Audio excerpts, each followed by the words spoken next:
When looking around nature, you might have noticed intricate plants like these. This fern consists of small leaves that branch off a larger one. This Romanesco broccoli consists of smaller cones spiraling around a larger one. Initially, these appear like highly complex shapes, but when you look closer, you might notice that they both follow a relatively simple pattern. That is, all the individual parts of the plants look exactly the same as the entire plant, just smaller. In other words, the same pattern is repeated over and over again at smaller scales. In mathematics, we call this property self-similarity, and shapes that have it are called fractals.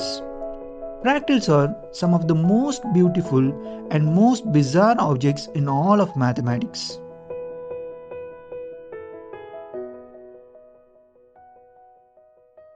One of the famous fractals in mathematics is the Sierpinski Triangle. To construct this, we start with a large equilateral triangle and then repeatedly cut smaller triangles out of the remaining parts. Notice how the final shape is made up of three identical copies of itself.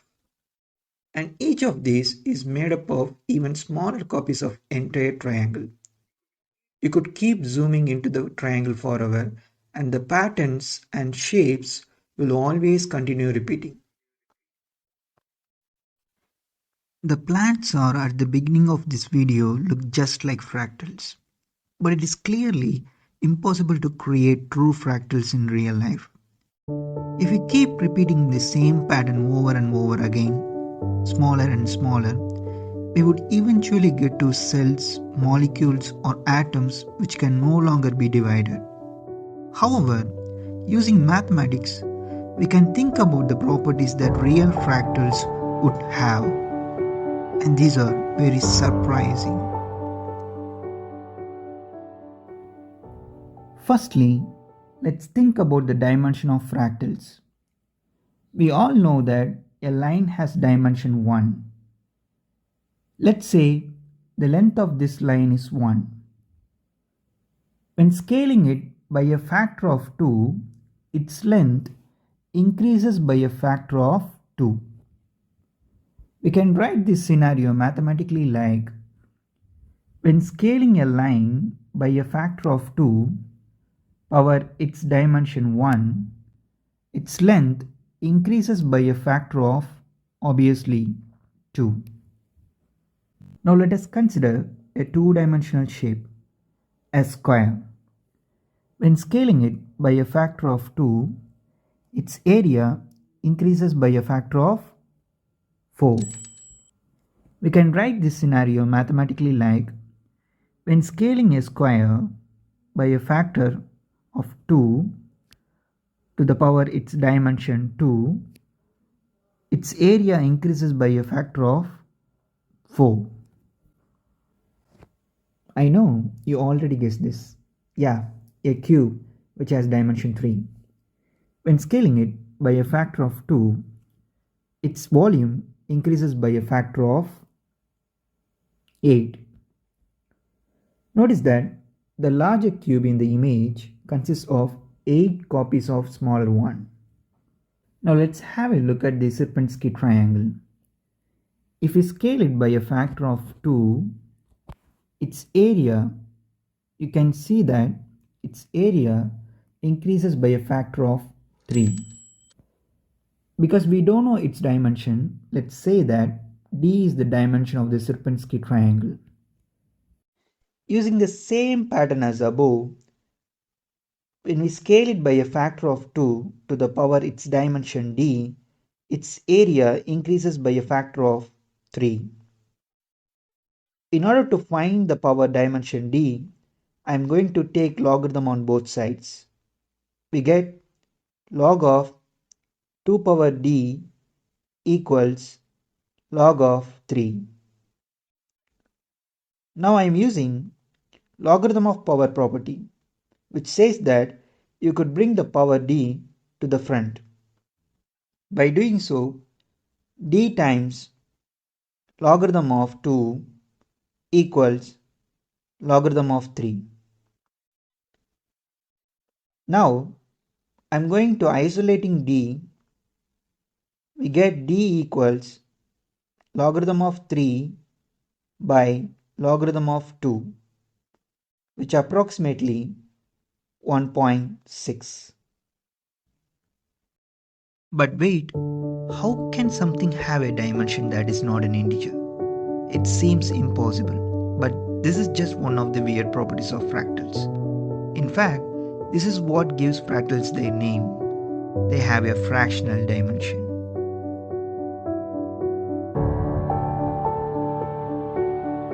And with every iteration, we remove some of the area of the Sierpinski triangle.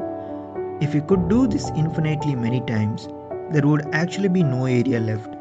That's why the Sierpinski triangle is something in between two-dimensional area and one-dimensional line. There are many shapes in nature that look like fractals. We have already seen some plants at the beginning of this video. Other great examples are snowflakes and icy crystals. To create our own fractal snowflake, we once again have to find a simple procedure we can apply over and over again. Like the Sierpinski triangle, let's start with a single equilateral triangle. However, rather than removing small triangles at every step, we add smaller triangles along the edge.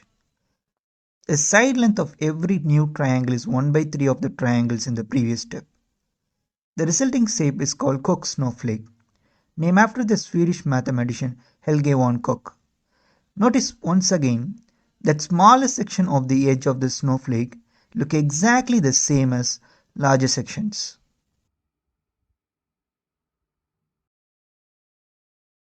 When we scale one edge segment of the Koch snowflake by a factor of 3, its length quadruples.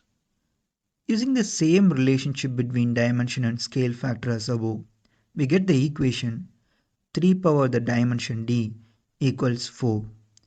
This means that the dimension of the Koch snowflake is logarithm of base 3 of 4, which approximately 1.262.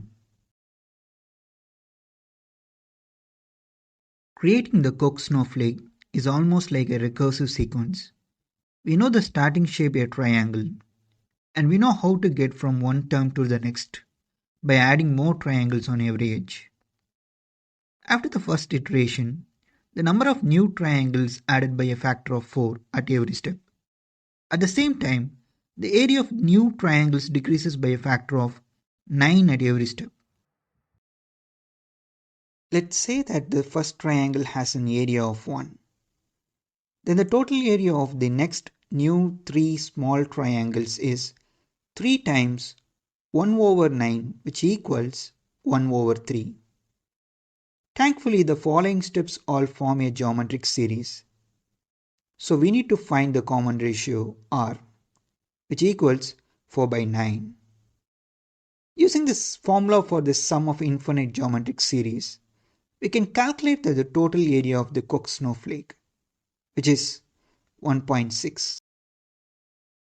It is almost unthinkable that you can have a shape with a finite area and also an infinite circumference. But this is just one of the many unexpected properties of fractals. While true fractals can never appear in nature, there are many objects that look almost like fractals. We have already seen plants, snowflakes, and here are some more examples. All these objects might appear completely random, but just like fractals, there is an underlying pattern that determines how they are formed. Mathematics can help us understand the shapes better, and fractals have application in fields like medicine, biology, geology, and meteorology. We can use fractals to create realistic copies of nature.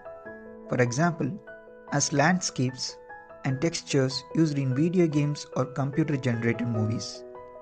The mountains, clouds, and wooden hills in these images are made entirely by a computer with the help of fractals. And we can even reverse this process to compress digital images to reduce their file size. The first algorithms were developed by Michael Barnsley and Alan Sloan in the 1980s. And new ones are still being researched today.